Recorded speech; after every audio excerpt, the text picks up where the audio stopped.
Some of your most favorite people are people you haven't met yet. I freaking love this topic. It's the idea that there's a stranger out there that you're meant to meet who could become one of your closest friends.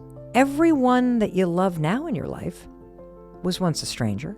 Think about the number of people that pass by you every single day, or who you're sitting next to at the coffee shop, or who you sit down next to or across from the train. Just imagine one hello leads to one conversation that could lead to somebody that you have never met becoming a really good friend. I'm going to prove to you today, through 8 decades of research and 5 true life stories, that unexpected connections not only make your day better, but they do change your life. Hey, it's Mel, and I am so excited because today you and I are talking about unexpected connections. I freaking love this topic. It's the idea that there's a stranger out there that you're meant to meet who could become one of your closest friends. And when you stop and truly think about it, everyone that you love now in your life was once a stranger. No, really.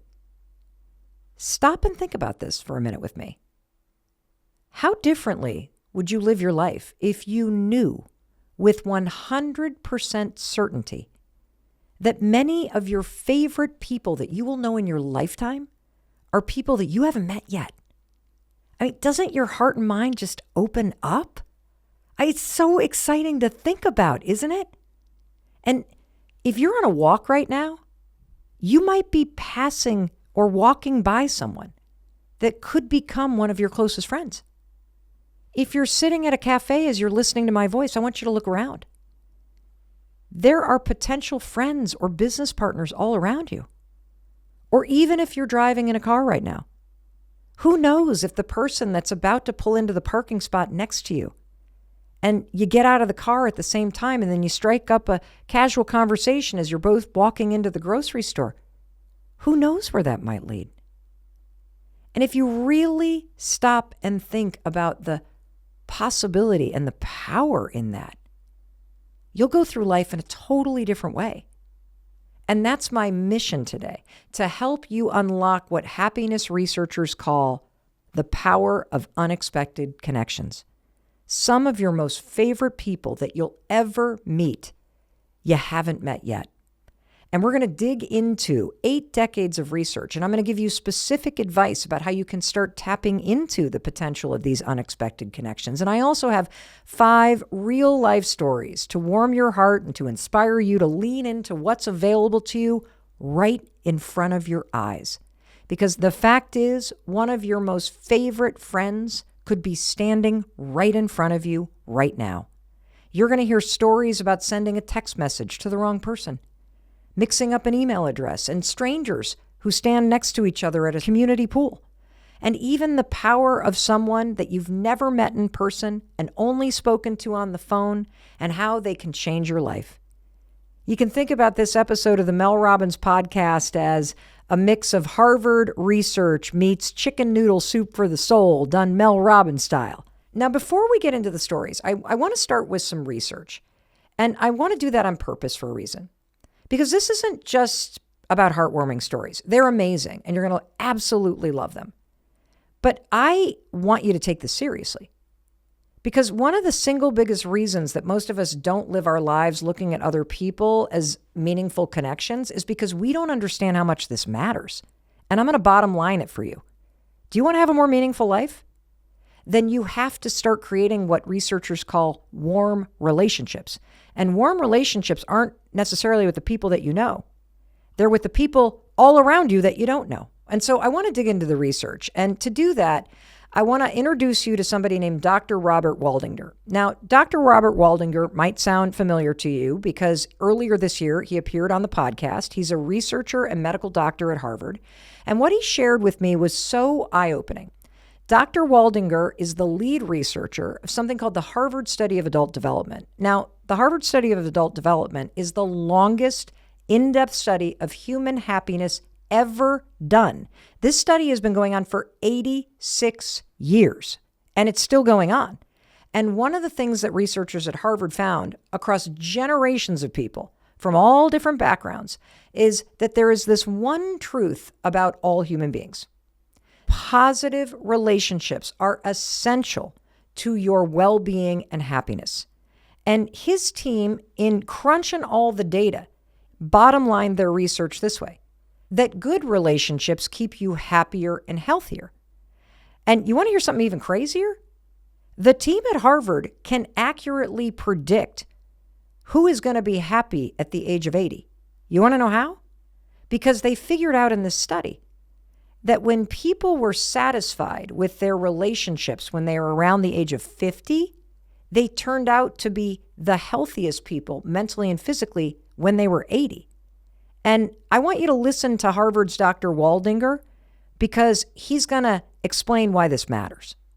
The biggest takeaway is that the people who live the longest, stay the healthiest, and are the happiest are the people who have more relationships with other people and warmer relationships with other people. That the people who literally saw more people in a given week, the people who felt happier with their relationships actually lived years longer and they stayed healthier. They didn't develop the diseases of aging as soon, if they developed them at all, compared to people who were more isolated, who didn't care about relationships. So let me just underscore what he said, and then I'm going to connect it to these unexpected connections that you can have with strangers. He says if you want to improve your health and happiness, just focus on one thing. And so how do you do that?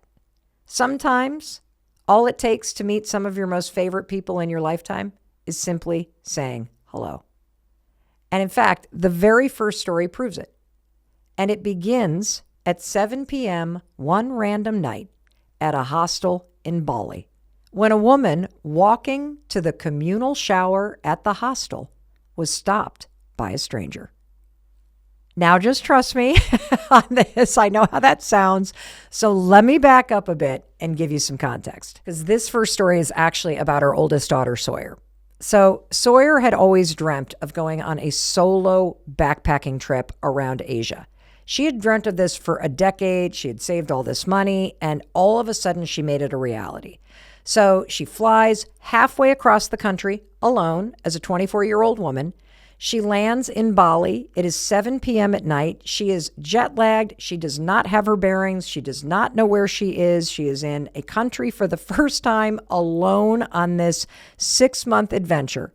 She gets to the hostel where she's staying for the night. She checks in. She's got her backpack on. She's like, what am I going to do? Okay, I'm on this thing I've always thought about.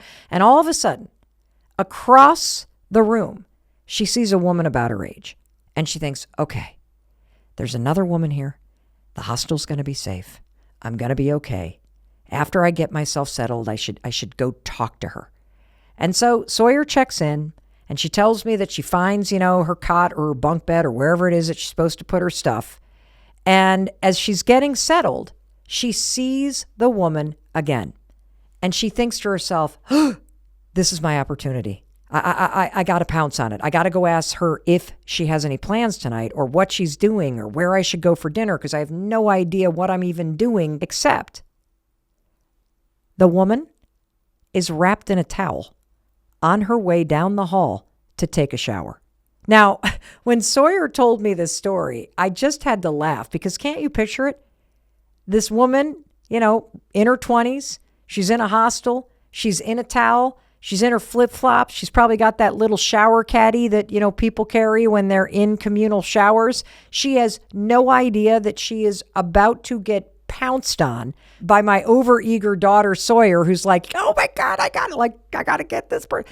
And Sawyer tells me that she had to use the 5-second rule in her mind so she could get the courage to go talk to this woman before it was too late. So she goes 5, 4, 3, 2, 1. And then she went right up to her and said, hi, I'm Sawyer. Where are you from? And Sawyer was nervous, but she did it. And Sawyer was even more nervous when the woman paused and fixed her towel and then said, after what seemed like hours, I'm Naomi from London. I mean, can you imagine how awkward that moment was? One of them standing in the towel. The other one is jet lagged, having just got off a plane, having no idea what to do, where to go. But they got through it. They ended up talking for a little bit in the hallway, and then Naomi went to go take a shower. And Sawyer was kicking herself because she didn't ask Naomi what she was doing tonight. And Sawyer desperately wanted to tag along or at least get a good recommendation for some food nearby. And a little later, Sawyer saw Naomi, who looked like she was getting ready to go out, and she knew that she was going to be lonely eating dinner by herself if she didn't approach her again.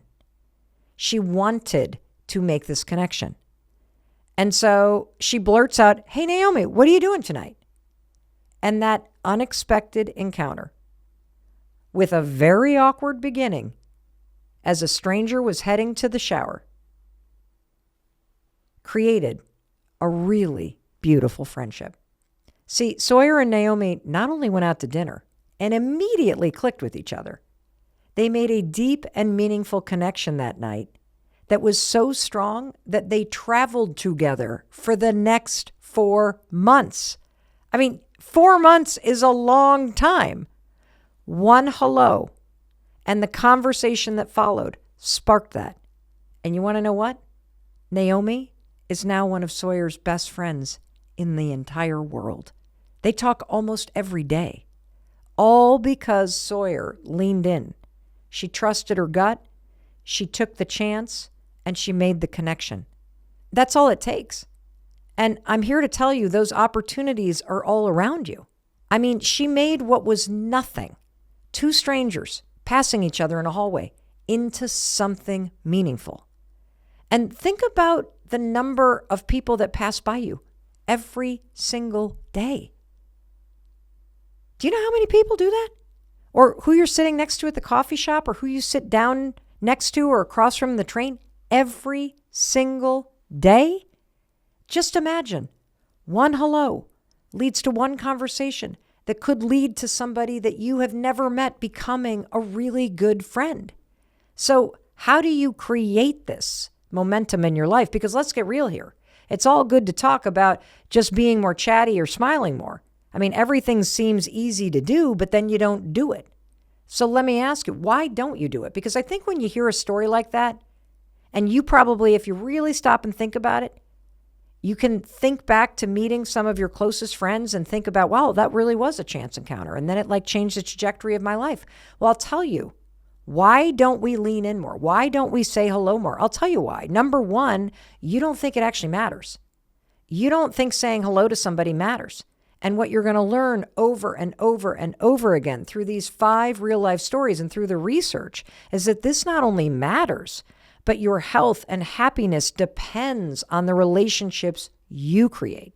And the second reason why we don't do this is that in the moment where you're sitting there and you're sitting next to a stranger, or you see somebody walking down the hall, or they step into the elevator, who could be the person you're supposed to meet, it just kind of feels awkward, doesn't it? Because you haven't met them yet. And this is always going to be the case, because that moment right before you lean in, the moment right before you approach, the moment right before you say hello, there is always that moment where you feel vulnerable when you go first. And even in situations where you're with a bunch of other people that are all brand new, like think about moments where you're starting college, or you're starting a new school, or you're starting a new job, and it's the kind of job where a bunch of people start at once and everybody's in the kind of same orientation. Even though you're all new and nobody knows nobody, it still feels awkward to go first. And I know exactly what you think when you see somebody and you think, I should say hello. Oh, they look busy. Oh, I don't want to interrupt their day. Oh, I don't want to annoy them. I don't want to look like some creep, Or maybe they're going to turn out to be weird. Or maybe you're worried it's going to seem awkward or weird. I'm here to tell you, you need to do it anyway. Go first. That's one of my rules in life. I'll go first. In fact, one of the things that I notice a lot is that when I'm out and about in real life, and so many listeners of the podcast come up to me, and you want to know what? I love it. I love meeting you in real life. I love hearing the stories about how what I'm sharing with you and our connection is changing your life for the better. It's just so cool. But what I've noticed is that 90% of the time, when you say hello, the first thing you say is, I don't want to bother you. And what's interesting about that sentence is it acknowledges that you think it's going to be awkward when you approach somebody and you go first. And here's what I want you to know. I'm proud of you for saying hi. I love it when you say hi. And I also get that you're trying to respect my time, especially with my family, which I appreciate. But 90% of the time, even though it feels awkward, even though you feel a little vulnerable, when you talk to somebody and you go first, they talk back. And this isn't just Mel, your friend, saying this. I came with research, people. Research that proves that not only are you going to feel a little awkward when you talk to a stranger, but here's what the research proves. Check this out. That you actually do enjoy what happens when you talk to a stranger. So let me unpack this for you, because this is going to be like, you're kidding me, right? So this was a research study done at the University of Chicago, and they set up this experiment that involved commuters on trains, okay? So let me put you at the scene. They took a group of commuters and they divided them into two groups, okay? And they said, group number one, here's what we want you to do. We want you to just go about your commute like you normally do. What does that mean? You sit on the train and you ignore people and you don't look at them. You read the book, you listen to your music, you just mindlessly scroll on your phone, whatever it is that you normally do that involves not looking at anybody else or making eye contact or talk, because nobody does, right? That's your assignment. The other group, okay, the second group, here's your assignment. You have to strike up a conversation with a stranger who is sitting near you during the commute. And here's where it gets interesting. Before they put the two groups on the commuter train, they asked the groups, okay, how much do you think you're going to enjoy the assignment? And of course, the people who were told, you got to talk to strangers, they were literally like, I'm not going to enjoy this at all. This is going to completely blow. Wait till you hear what happened. Because when the whole assignment was over and they asked both groups, the people who literally just read their books and didn't talk to anybody, and the people who were forced to talk to strangers, okay, how do you feel after your commute? You're not going to believe what people said. The people who were forced to talk to strangers were way happier than the people who just sat there and did what they normally do. And they were not just happier, by the way. They were way happier. Why? Well, the researchers are here to tell you why. That unexpected connections energize you. And here you and I are thinking it's awkward. You know what it is? It's actually awesome. These unexpected conversations make you feel like you belong. They make you feel like you matter. And if you stop and think about it, it makes sense because you're not sitting there on autopilot ignoring the rest of humanity. Once you start talking to someone, what happens? It's like you come alive because the life force energy inside you sparks. And you also underpredict how happy a random conversation with a stranger will make you feel. Instead, you're sitting here thinking, oh, it's going to be a mess. It's going to be awkward. You talk yourself out of it. And you want to know what else is cool? The research shows it not only makes you happier, it makes the stranger happier too. And so many of you write in and you're like, Mel, will you do an episode about your secrets to success? One of these days I will, but I'm going to tell you something. Going first and talking to, quote, strangers is one of my secrets to success. Because I believe every single stranger could become a good friend, a connection, a business partner. And so let me share with you some of the tricks that I use to go first without being creepy. Number one, I compliment people's nails all the time. It's a really cool way to compliment somebody's individuality, to call out something cool about them, or I might ask them what they're reading. I might ask them what they ordered. I might compliment their shoes or compliment something that they're wearing, or like Sawyer did in the hostel, 5, 4, 3, 2, 1, just say, hey, hello. Honestly, I live by this. I talk to everyone, the barista. I talk to people who are in the front of the line with me. I always talk to people in the elevator, always. I am not the kind of person that gets in an elevator and stares at the door and just I literally, good morning. Hey, everybody, how you doing? And it's amazing. It's like watching popcorn. Oh, good. How you doing? Okay, I'm like, even just that little banter picks you up. Walking the dog. Anytime I pass someone, hi. People at the gym. Hey, how you doing? The chatting with the person on the customer support phone, by the way. This one actually is kind of interesting because if you are ever on the phone with somebody who's doing customer support and they pick up the phone, you're like, hey, how you doing? It's a little startling for the person because most people don't actually ask like they care.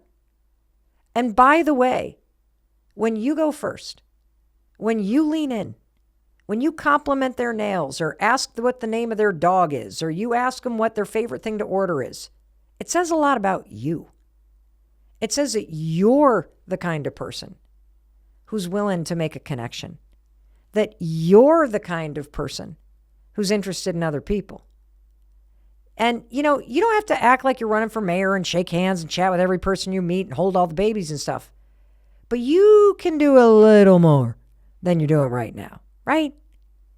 Because I really want you to wake up and realize that you're playing it safe and boring right now. You're on your phone during your commute. You're staring at social media while you're waiting in line at the coffee shop. And here you are missing out on all these opportunities for connection that bring you energy, that give you a little boost of happiness, that make you healthier, and that could just change the trajectory of your life. Like, just imagine if I were to secretly film you throughout the day. I were to follow you with hidden cameras. You didn't realize you were being filmed. Just imagine looking at the footage of you going throughout your day.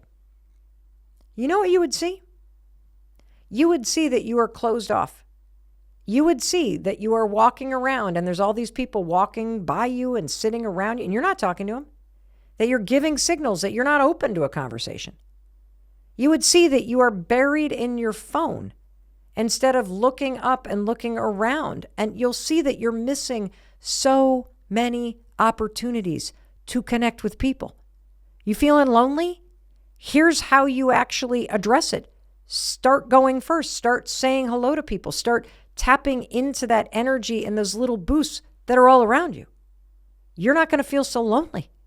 Here's your assignment from your friend Mel Robbins. We're going to borrow from the researchers at the University of Chicago and those people that were in the group that were required to talk to strangers. Your assignment from me, Mel, is to say hello to one person you pass today.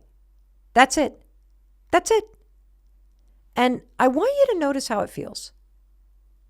How does it feel to turn to the person next to you at the coffee shop and spark a conversation with them instead of just staring at your phone? How does it feel to talk to somebody that you don't know standing on the sidelines as you watch one of your kids play soccer? How does it feel to sit down next to somebody at work that you've never met before and just have lunch? See, researchers say that you and I can divide relationships into two categories: weak ties and strong ties. Now, strong ties are obvious. They're the people you see all the time: coworkers, family members, close friends, neighbors. They know your birthday, your favorite color. They can guess what you're going to eat for lunch today. They know what book you're reading. And here you and I pour all of our energy into those relationships. And we miss out on this second category of people who make your life really meaningful. And that is weak ties. And weak ties are a group of people that I want you to start to pay a lot more attention to. These are people who you don't know that well. Your building superintendent, the person who works like 5 offices over from you that isn't in the same department, the person that you pass in the hallway, in the dorm, in the apartment building, or that maybe lives in another floor, but you actually ride the elevator with them or pass them in the hallway, your child's teacher, your yoga instructor. These are all weak ties that have the potential to make you much happier than you are right now. How? By leaning in, by caring a little bit more, by being interested. And let me just hit you with a little more research on why this matters so much. And this comes from Dr. Barbara Fredrickson at the University of North Carolina, Chapel Hill. She says these simple little day-to-day interactions stimulate the release of neurotransmitters such as dopamine and oxytocin, which are associated with positive emotions and social bonding. And so you're experiencing what researchers call social contagion. And what that means is that all of these positive emotions, connection, boost of happiness, energy, belonging, just this sense of goodness, they can spread from one person to another. And if you get into the habit of going first, of saying hello, of striking up a conversation, of complimenting people's nails and asking questions and being the one that leans in, you will start to see this ripple effect in your life of daily positive boosts. It's honestly kind of incredible. And so now that you've got your assignment to talk to somebody and you know the research about how a weak connection and these random conversations and interactions make you feel better in the moment, and that adds up to feeling better in your life, what you're going to see over and over and over again is that the more that you do it on a small scale and you make yourself feel better in the moment because you're now going about your day in a different way. You're like, why would I look at my phone all day if it's draining my energy and making me feel like crap and making me feel like I'm missing out when I could literally go first and lean in and say hello to strangers all around me? And I'm like, boom, boom, boom, boom, giving myself some positivity and I'm lifting myself up.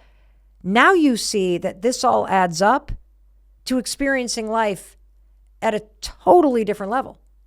That the person in a towel in the flip-flops with her shower caddy at the hostel could actually become a travel companion for 4 months and one of the best friends in your life. That these connections are everywhere around you, waiting for you to go first. And so now I want to jump into the second story and just make this even bigger, because this one is between two people who have never even met in real life. And I hope you have Kleenexes with you, because this one is about a 92-year-old man named Al. I am holding a letter in my hand right now about Al. And this letter was written by Al's grandson, Joe. So let me set up this story because it's really, really beautiful. And you've got Al, who is a 92-year-old grandfather. He also had lost his wife, so he is a widower. He's living alone. And he has this experience where he is driving the car and he hits a deer. And if that's ever happened to you, it's actually terrifying because, of course, it hurts the animal. It can hurt you. It can also do a lot of damage to your car, which is what happened to Al. And so he was really shaken up after it happened. And he called his representative, Cheryl, who works for Amica, and they're talking on the phone. And it was very apparent that Cheryl cared about Al. Now, they've never met in person. Like, we're talking about two people talking on the phone. And what happened next in this chance, unexpected encounter over the phone was so moving that Al's grandson, Joe, wrote a letter about it. He says, "My name is Joe, and I'm writing you this note in regard to my grandfather, who lives in a rural town in Maine. He recently hit a deer, resulting in an auto claim. And over the course of the claim, Cheryl, who was his representative, was very pleasant to work with and got to know him a bit. Now, my grandfather's 92 years old and lives alone in his home. While he has friends in the community who are good to him and invitations to share the holidays with them, his home still lacks the hustle and bustle and coming and going of family that so many of us take for granted around the holidays. Of course, in some ways, that can make the season hard to get through. That being said, Cheryl, who has never met my grandfather in person, gave him a wonderful gift this year that filled not only his home, but his heart with Christmas spirit. She went out of her way to get a Christmas card for my grandfather, and then had an army of people at the Amica Concord office all sign it, wishing my grandfather well. Then she called him on Christmas Day just to wish him a Merry Christmas. Of course, his family and friends had also reached out to him as expected to wish him well. But I believe it was this simple, selfless act of kindness and compassion that most filled his heart and brought to his house a spirit that had been absent this year. And I wanted to thank you for that, Cheryl. My grandfather asked that I leave you a copy of something he wrote 70 years ago as a gift in return for your kind gesture. My grandfather was a very successful businessman who had a long and impressive career, but it wasn't always that way. When my mom was a baby and even a toddler, they had very little. And one of their favorite Christmases as a family, in December of 1950, my grandfather could only afford a little doll for my mom and no presents for his young wife, no big Christmas dinner with a roast. So he wrote this piece entitled The Gift, and he gave it to my grandmother as the only gift he could give. Oh my God. Okay. I don't know if I'm going to get through this. I think I needed the Kleenexes. In times of little and times of plenty, it has always been a reminder that true acts of love, kindness, and compassion are the real lasting gifts we give one another.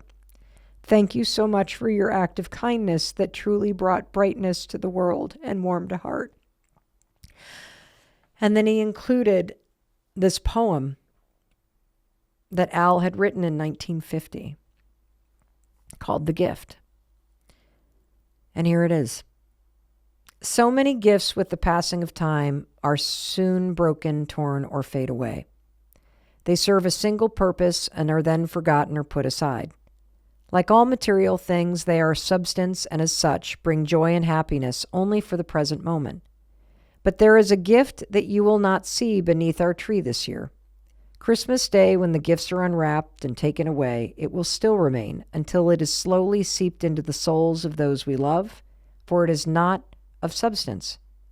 It is a gift of love, wrapped in dreams.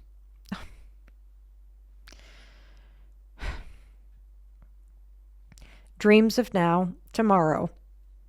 It is tied tightly with a ribbon of faith which will never be undone, and with a bow of compassion, for we are sensitive souls.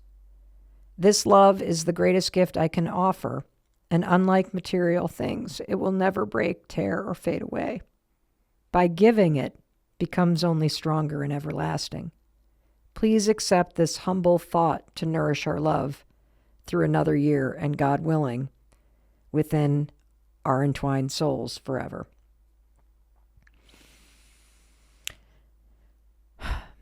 It's true that love is the greatest gift you can offer. And it is by giving it, it becomes stronger and everlasting. And I think that's what you're doing when you go first, when you lean in, when you're the one that cares about somebody else. And the story shows you that you don't even have to be in person to lean into the power of this unexpected connection. Cheryl's actions show the real impact human connection and empathy can have. And you're even feeling it now that you're hearing the story, aren't you? That as I get all choked up, that you feel your own heart swell. And that is the phenomenon I was talking about, that the positive emotions spread from one person to another. That there's this undeniable energetic ripple effect that you create. And it starts every single time you smile, or ask how somebody's day was, or say thank you, or hold open the door, or check in on someone, or turn and talk to the friend standing next to you. Isn't that incredible? When you really stop and think about how powerful you are, that how you show up on a phone call, or how you go first and say hi to somebody, that you can be the one, that you can warm up the room, that you can make someone else feel loved, that when you give it away, it actually makes it stronger in you. It's so powerful. And so thank you to Al's grandson, Joe, and thank you to Cheryl. I mean, what I also love about that story is I think we all know somebody like Cheryl, right? That she's leading by example. Cheryl's actions show the impact real human connection and empathy can have. Don't you want to be somebody like Cheryl? Don't you want to be the person that makes people feel that way? Well, I'm here to tell you, you can and you are, and I want you to. I don't want you to forget the power that you have to do this, not only for yourself, but for other people. All right, so let's get into this next story, because if you could use a little laugh right now, you're going to get it.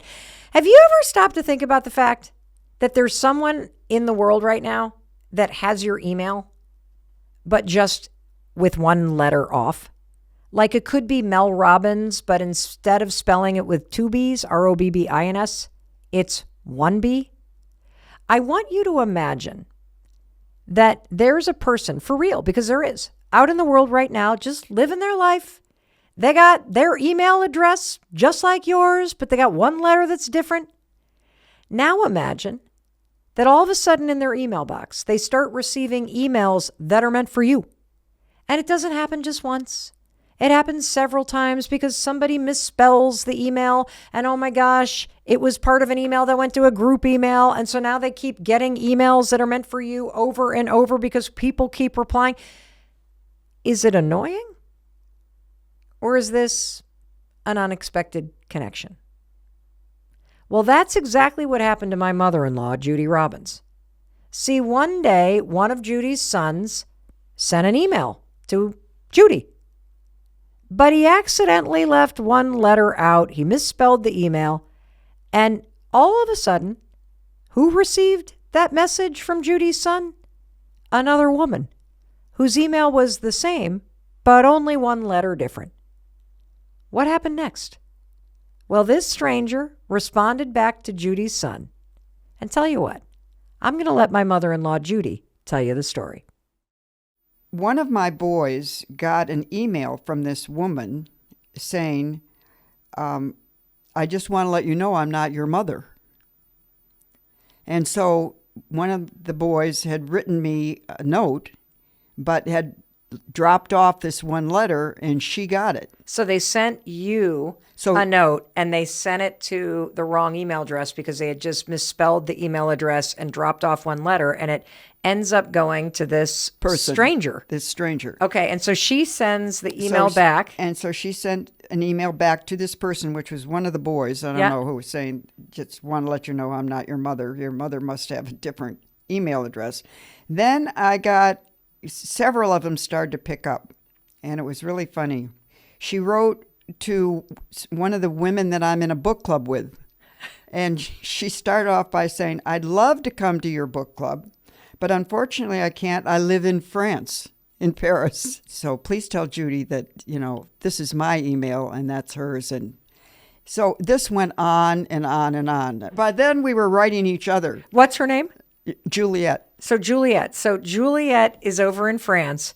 And occasionally when people are trying to reach Judy Robbins here in the United States, they misspell your email. Yeah. It ends up going to Juliet in France. Yeah. And she then forwards it to you, and you two... Oh, no, she started just answering them. She started answering which them. Would copy me. Okay. Can't come to your book club, which I could. One point in time, she got a receipt for all my cosmetics that I got from Neiman Marcus. Oh. And then she said, I'd love to try the eye cream, but I'm not going to pay your bill. Just so she had gotten this receipt. Okay. Because they sent it to the wrong. Anyway, this has been going on for, close to 15 years. 15 years? Yeah, quite a while. And so we became friends, pen pals, I guess is what you'd say. So we would write each other back and forth. So I looked her up, actually, and found out that she's American, and she went to college here in America and lives in Paris. And I don't know if she ever looked me up, but she wouldn't have gotten as much information as I got of her because she's very, very well read, and she teaches. When one of my granddaughters was going over to Paris, I said, you've got to look up Juliet. So I wrote Juliet and said she was coming over, and sweet as could be, of course, she took her out to dinner with her friends, took her to her apartment in Paris. Anyway, last year we met up in Vermont, in Woodstock, and had lunch. And what was that like? It was amazing. She's your age. Okay. In her 50s. Yeah, 3 kids. She actually grew up in the state of Vermont, believe it or not, wow. on a farm. And she comes back all the time because her mother is in a retirement home in Hanover. So this experience of meeting a stranger over in Europe via a email address error. Yeah, and error. then becoming pen pals for 15 years and then meeting in real life. What did this teach you? Well, I've said it so many times, and it's such a cliche, but I think everything happens for a reason. And she came into my life as another friend, and we just had so much fun. I'll tell you, one of her emails was so wonderful. I wrote to her, and I was saying, it's a beautiful summer night, and I'm having a glass of Sauvignon Blanc and thinking about you. And she wrote back quite quickly and said, well, I'm in Burgundy having a wonderful glass of Burgundy. And they have a summer house somewhere out there in the countryside. So it's been wonderful to get to know her. She's a lovely person. I think that there are opportunities to make connections all around us, and we completely minimize the fact that somebody having an email address that's one letter off, and that exchange that could have literally been, hey, I keep getting your emails. Could you please let everybody know that it's like just that cutting off communication versus leaning in with a sense of warmth and humor opened up this door to a 15-year-long friendship. Well, she was very open. I mean, she could have been really irritated by it all. Yes. And I think that's the point. Yeah. Is that when these random things happen, maybe instead of seeing it as an inconvenience, see it as the universe opening the door. Fall in rather than, Fall in rather than falling out. Genius. You know what I love about what Judy said? She said Juliet could have been annoyed by it. And just think about it. I think most of us would have been annoyed by it. In fact, if it happened to you, you might be annoyed because you feel kind of inconvenienced, or you just sort of delete it, or like wrong address, or you shrug it off and you just kind of move on. What if when you do that, you miss the opportunity of a lifetime to have a friend who lives across the world and looks at your receipts, and you want to know why she got her receipts? This is the funniest part, because think about it. Judy misspelled her own email. I mean, and when she gets these receipts from you after getting all these other emails from other people that were meant for you, she just laughs with you about how much you're spending on your stupid eye cream. Or, she gets the emails from your kids and your book club, and she makes space for a joke about it. She then forwards your emails to you in a way that just is so open and good, making sure that you're getting your emails. And what about Juliet? Here, this random woman who is 30 years older than her, suddenly she's got a connection with through Vermont? That is so cool. I just love this story. And one of the reasons why I love this story, because you can see how your attitude in these moments of an unexpected connection mean everything. And Judy, just as you learned through the story with our daughter Sawyer earlier, not only turned something from cold to warm, but they turned warm into a lifelong friendship out of thin air. Why? Because someone went first. In the case of Judy's story, Juliet went first. She leaned in. Sawyer went first. Said hello. You strike up a conversation. You're not taking life so seriously. And when you're open to connection. And I'm not even done yet, because I have a fourth story, and I love this story so much. And my friend Amy shared this story with me. You are going to love this. Her friend Astrid was at this huge community pool one day in the height of summer.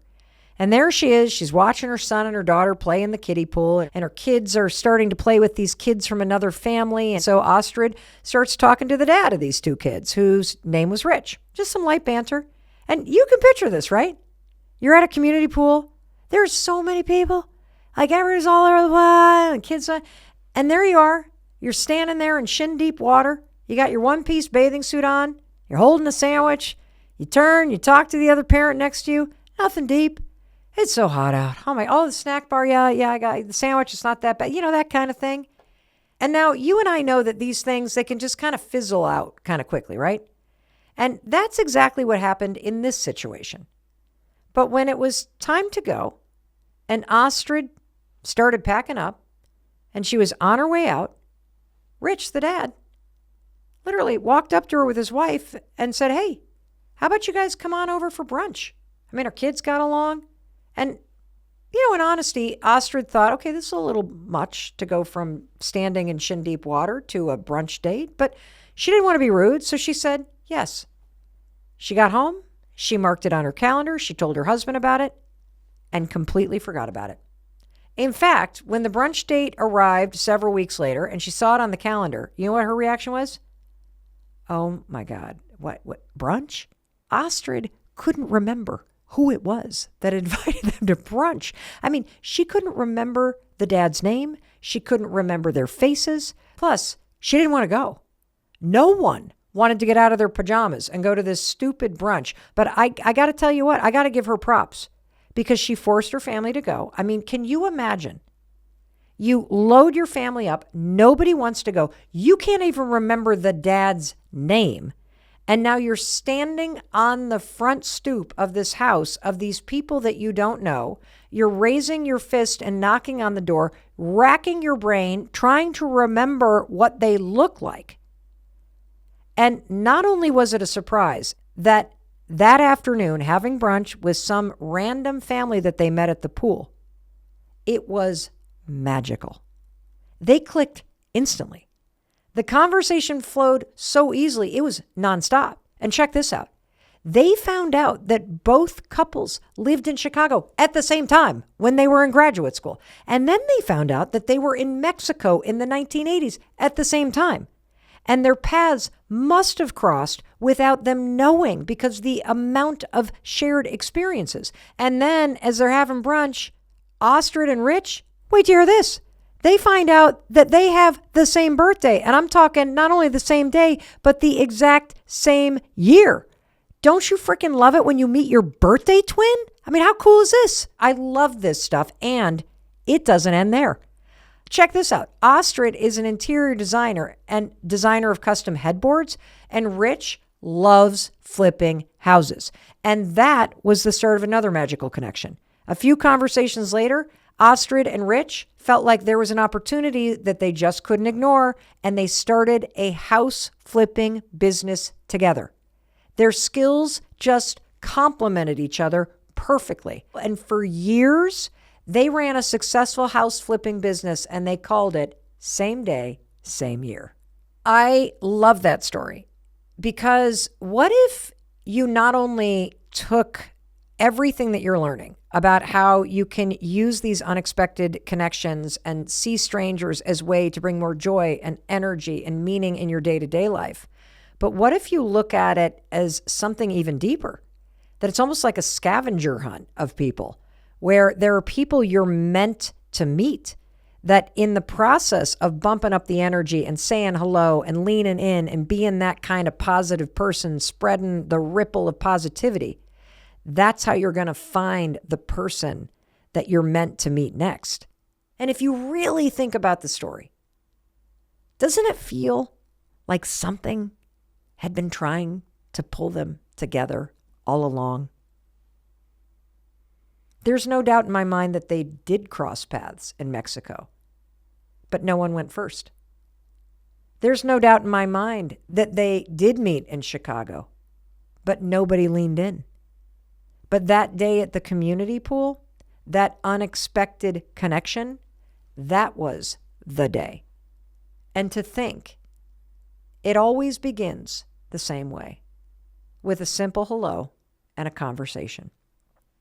And that leads to connection and curiosity and just feeling good.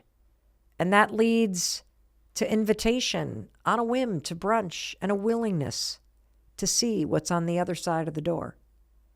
And often what you'll find is beyond your wildest dreams. And that leads me to our final story of Jamal Hinton and Wanda Dench.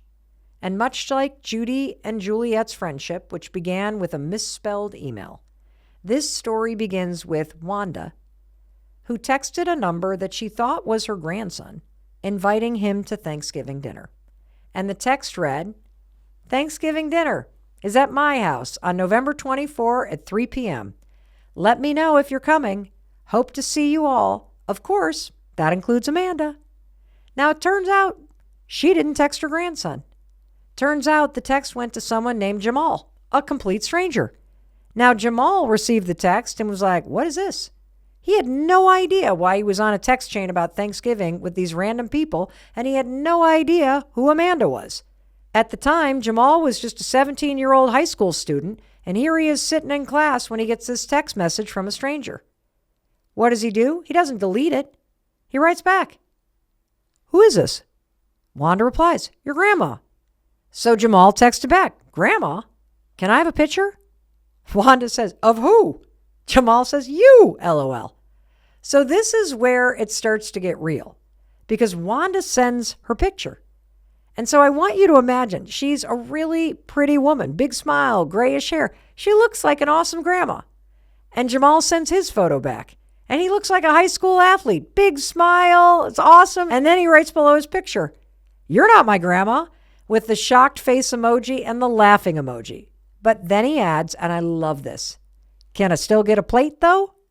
And Wanda does not miss a beat. She texts, of course. That's what grandmas do. They feed everyone. Talk about an unexpected connection. Just like Juliet, Wanda leaned in, and so did Jamal. And guess what? Jamal ended up coming to Thanksgiving dinner with Wanda's family. Now, can you imagine the conversation Wanda had with her family about how she invited a total stranger to Thanksgiving because she texted the wrong person? And can you imagine how nervous Jamal was? Knock, knock, knocking on the door of a total stranger for Thanksgiving? In fact, I bet it was a bit awkward for everyone.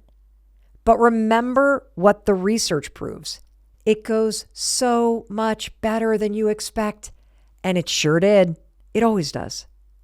See, Wanda and her husband Lonnie were instant friends with Jamal. And eventually Jamal and his girlfriend began going on regular double dates with Wanda and Lonnie. That's how strong the connection became.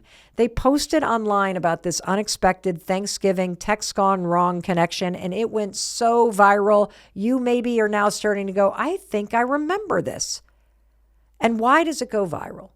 Because you and I, we love the story of how an unexpected stranger can become a very close friend. And get this, Wanda, Lonnie, Jamal, his girlfriend, Michaela, along with Wanda and Lonnie's family, go on to spend 4 straight years of Thanksgiving together. And every year they post about it online with new selfies, and every year it goes viral. And then 2020, Lonnie, Wanda's husband, passed away.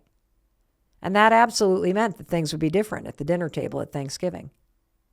But that unexpected connection that Wanda and Jamal shared was even stronger the next year. They had a picture of Lonnie at the table and carried on with the tradition of having Thanksgiving dinner. And this past year marked the 8th Thanksgiving that Jamal and Wanda spent together. I think this connection is so inspiring. They share a Thanksgiving selfie every single year, and the world loves it. In fact, if you're listening to this, go to YouTube and you can watch this episode and see all the photos and all the pictures. It's really freaking cool. And we edited it all into the video version of the podcast. But just stop and think about why this heartwarming story about the unexpected friendship between Jamal and Wanda has struck a chord around the world. I think it shows how much we all crave connection. How we would all love to be welcomed with open arms like family. Their story shows how you and I are wired to be with people, to give love, to share love, and to open your arms and open the door and share your life with other people. But what I really love about their story is that it proves that you can find connection. You just have to be open to it. You have to lean in. You have to go first. The connections you make will enrich your life and make your life more exciting, adventurous, satisfying, and meaningful. Because it is true. Some of the most favorite people that you will meet in your lifetime are people you haven't met yet. And the only thing that's keeping you from meeting them is going first. And one more thing, in case no one else tells you today, I wanted to be darn sure I told you that I love you and I believe in you. And I believe in your ability to create a more meaningful life. Now go do it. I'll talk to you in a few days. And I want to thank you for being here with me on YouTube. If you loved this conversation today, and how could you not, please hit subscribe. It tells me that you're really enjoying what I'm doing, and it also supports me in being able to bring you more amazing content at zero cost. And I know you're looking for something awesome to watch, so I want you to check out this video because it's going to help you strengthen those warm relationships into some of the best deep friendships that you have in your adult life. Check it out.